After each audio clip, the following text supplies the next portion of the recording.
সারাক্ষণ তো ফালতু ভিডিও দেখে নিজের সময়টা নষ্ট। এবারে এই ফালতু ভিডিওটা দেখে একটু নিজের সময়টা নষ্ট। যদি আজকের এই ভিডিওটাতে আমি কোনো মানুষের মনে একটা নাড়া দিতে পারি, তাহলে হয়তো আমাদের সমাজটা অনেকটাই পরিবর্তন হয়ে যেতে। বর্তমানে এমন একটা ব্যাপার হয়ে গেছে, পোশাকের দিকে আমাদের যে মহিলাদের ইয়াং জেনারেশনটা আছে, তো তার তুলনায় যারা বিবাহিত আছে তাদের পোশাক আশাকটা যেন এই ইয়াং জেনারেশন থেকে অনেকটা নিচে নেমে গেছে।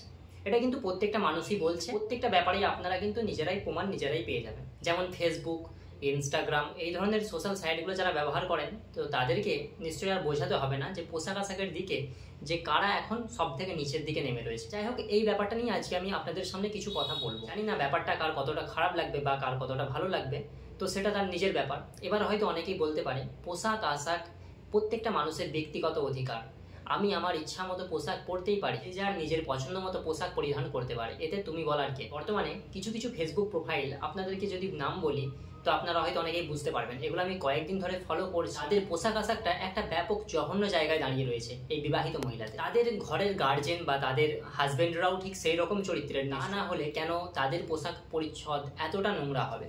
মানলাম যে যার পোশাক সে তার বাড়িতে পরতে থাকতে পারে, কিন্তু সে ফেসবুকেতে এমনভাবে দেখা যাচ্ছে যেন মনে করছে ফেসবুক বা এই সোশ্যাল সাইটগুলো যেন নিজের একটা প্রাইভেট প্লেস।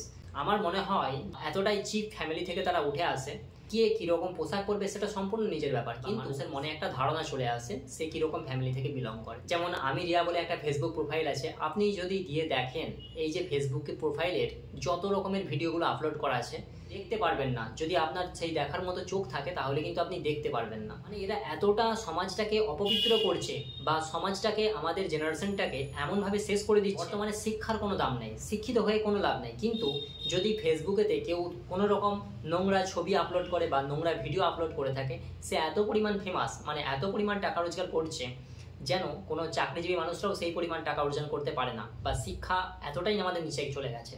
তাহলে আমরা শিক্ষার জন্য আন্দোলন করে আমাদের কী লাভ, যদি আমরা এই ধরনের জিনিসগুলোকে বন্ধ করতে না পারি বা এই ধরনের জিনিসগুলোকে আমরা বন্ধ করাতে না পারি, তাহলে আমাদের শিক্ষা গ্রহণ করে কী লাভ রয়েছে? পায়েল চৌধুরী বলে একটা ফেসবুক প্রোফাইল আছে, নাম ধরে ধরে দেখিয়ে দিচ্ছি। এই যে এই ফেসবুক প্রোফাইলটা দেখুন, পায়েল চৌধুরী, আপনি এর ভিডিওগুলো দেখুন, কীরকম জঘন্য জঘন্য ভিডিও।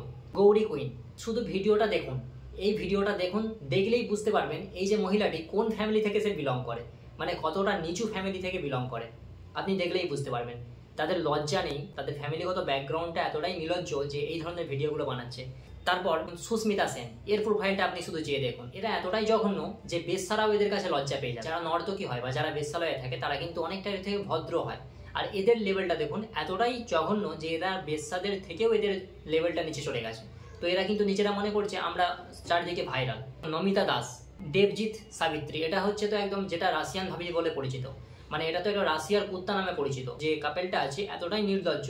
আবার আপনি যে দেখেন যে এদের কমেন্ট সেকশনগুলো একটু পড়ে দেখেন, মানে এদেরকে উৎসাহিত করা হচ্ছে, কীরকম ভাবে উৎসাহিত করছে সব মানুষজন যে খুব সুন্দর কাপেল, বেস্ট কাপেল। আর একটা আছে ডেঞ্জার কাপেল, শুধু আপনি ভিডিওগুলো দেখুন। এরকম আরও ইত্যাদি ইত্যাদি অনেক প্রোফাইল রয়েছে, প্রত্যেকেই জানেন এই ধরনের যে প্রোফাইলগুলো রয়েছে। এবারে বলুন, এই ধরনের যে পোশাক আশাক বা এই ধরনের যে কথাবার্তার যে ভিডিওর টপিক থাকে, এইগুলো কি আমাদের সমাজকে কখনো এগিয়ে নিয়ে যাবে, না সমাজকে নিচের দিকে নামিয়ে নিয়ে যাবে? বর্তমানে ধর্ষণ হলে আমরা ধর্ষকের বিরুদ্ধে প্রতিবাদে নেমে পড়ি, কিন্তু এই ধরনের যে মহিলাদের আচার আচরণ, তাদের পোশাক আশাক, তাদের এরকম কথাবার্তা, এইগুলোর কেন বিপক্ষে কেউ এখনো নামছে না? কেন এখনো এইগুলোর প্রতিবাদ করা হচ্ছে না যে আমাদের সমাজটাকে এভাবে শেষ করে দিচ্ছে? তারপরেও আমাদের চোখে কি পড়ছে না? আপনাদের কাছে একটা হাত জোর করে অনুরোধ করবো আমি আজকের এই ভিডিওটাতে, দয়া করে এই ভিডিওগুলো প্রত্যেকটা মানুষ ঘৃণা করতে থাকুন।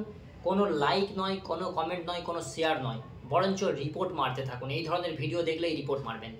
সমাজটাকে শেষ করে দেওয়ার মেন কাণ্ডারি হচ্ছে এই ধরনের বিবাহিত মহিলারা, এদের স্বামী, এদের ফ্যামিলি, এদের সন্তানরাও ঠিক সেই রকম, আর এরাই হলো পরবর্তীকালে ধর্ষক। যদি আজকের এই ভিডিওটা দেখে আপনাদের কারোর খারাপ লাগে, তাহলে আমার কিছু করার নেই। আর ভিডিওটা ভালো লাগলে চ্যানেলটা সাবস্ক্রাইব করে পাশে থাকতে পারেন। ধন্যবাদ।